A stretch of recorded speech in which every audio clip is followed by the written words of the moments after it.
The Morgans lived in a small town called Pine Hollow. Quiet streets, friendly neighbors, and nothing ever truly strange.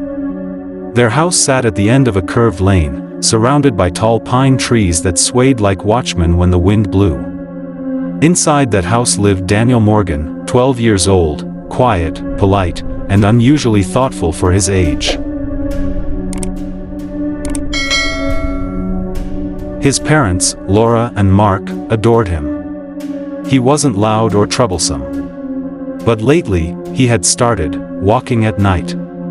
At first, it seemed harmless, just a child's sleepwalking phase. Laura would wake up around 2 a.m., find Daniel standing near the kitchen door, eyes open but blank, whispering to no one. She'd gently guide him back to bed, whispering, "It's okay, sweetheart. Go back to sleep." But as the nights went on, his whispers grew clearer. And what he said began to chill her blood. One night, Laura heard Daniel speaking from the hallway. At first, she thought he was dreaming aloud, but when she crept closer, his tone wasn't dreamy, it was deliberate. "They're calling again," he whispered.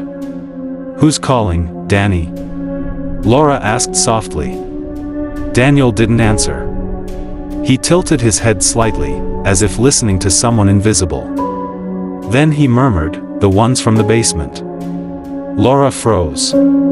Their house didn't have a basement. When she told Mark in the morning, he laughed nervously. "He probably picked that up from one of those scary shows," he said. "Kids repeat things." But Laura couldn't shake the feeling.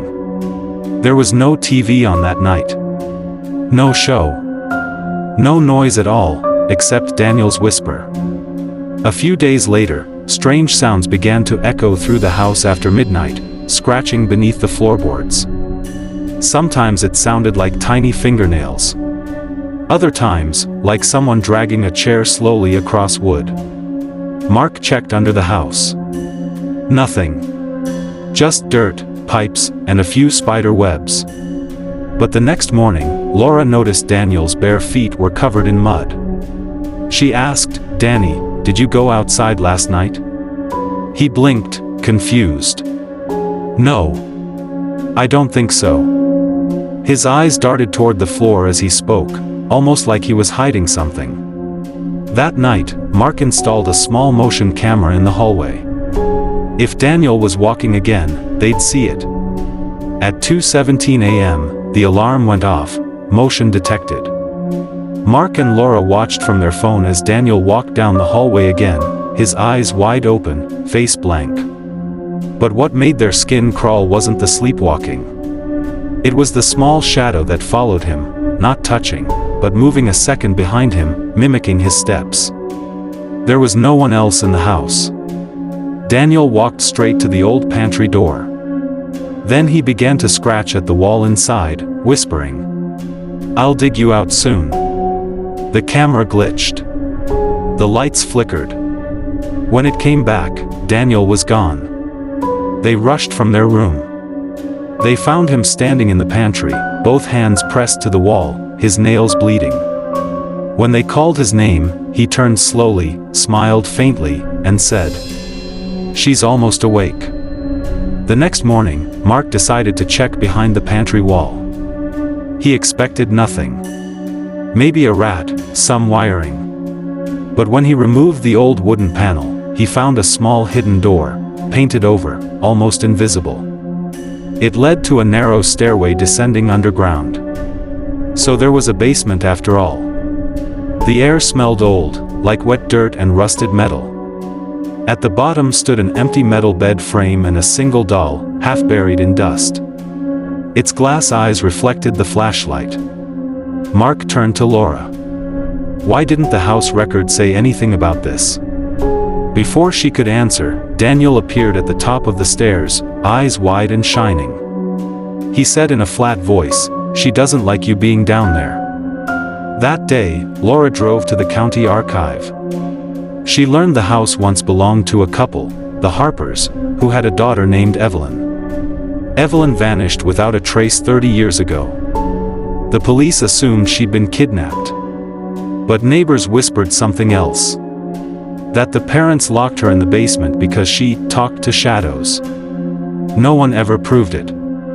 The house was sold, repainted, and forgotten. Until now. When Laura returned home, she found Daniel sitting in the living room, quietly humming a lullaby. The same one Evelyn's mother used to sing, according to the report. That night, Laura sat beside Daniel's bed. He was already asleep, breathing softly. She whispered, "Who's Evelyn?" His lips moved faintly. "My friend. She's dead, sweetheart." He frowned, eyes still closed. "No. She just sleeps during the day." Then he sat up, eyes still closed, and whispered in a voice that wasn't his. "Tell them to stop digging." Laura stumbled back. Mark rushed in as Daniel started convulsing, whispering faster, words tumbling out like a chant. She's cold, let her out." They held him till he stopped shaking. And when his eyes opened, he looked terrified. "Mom? Dad? Why am I on the floor?" 2 nights later, Daniel's sleepwalking returned, worse than ever.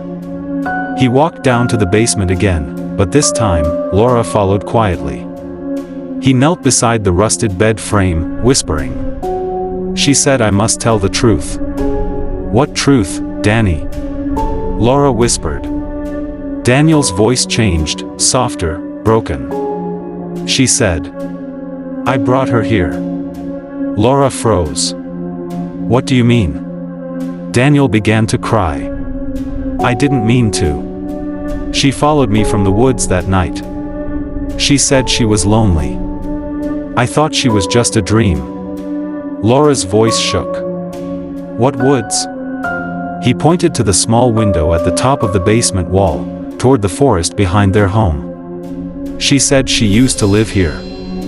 She told me to find her bed." The next day, Laura and Mark searched the woods behind the house. Half a mile in, they found something buried beneath a twisted pine. A tiny wooden cross, with a name faintly carved into it, Evelyn. The police came. They unearthed bones no bigger than a child's arm. Daniel watched silently from the porch, holding that same old doll. When the officers took the remains away, he whispered, "She's free now." That night, the house went quiet. No scratching. No whispers. Laura dared to believe it was over. A week later, everything seemed normal again. Daniel slept peacefully for the first time in months. But at 3:03 a.m., the camera went off again. Laura woke to the faint sound of footsteps, 2 sets this time. She opened Daniel's door and froze. He wasn't alone. A little girl stood beside his bed, hair tangled, skin gray, wearing a torn white nightdress. Daniel was smiling in his sleep. Laura screamed. The girl turned slowly, her eyes hollow, dark, and endless. Then she whispered, "He promised he wouldn't tell." The lights flickered violently. When they came back, the girl was gone. Daniel woke up screaming, clutching his chest, gasping. "She's inside me. I can't breathe." The next morning, he didn't remember a thing. It's been 6 months. The Morgans moved out of Pine Hollow, trying to forget. Daniel sees a therapist now. He doesn't sleepwalk anymore, not that they've noticed. But sometimes, Laura still hears faint humming in his room, late at night. That same old lullaby. And every morning, the doll appears somewhere new. Sometimes on the couch. Sometimes on Laura's pillow. Once, in the fridge, smiling through the frost. On the doll's chest, written in small, uneven letters, are the words, "Thank you for setting me free." 2 years later, a new family moved into the Morgans' old house. While renovating the pantry, they found an old motion camera hidden in the ceiling. When they played the last saved footage, the screen flickered. It showed Daniel standing in the basement, smiling, eyes open. And behind him, a second face pressed close to his, whispering, You should have let me sleep.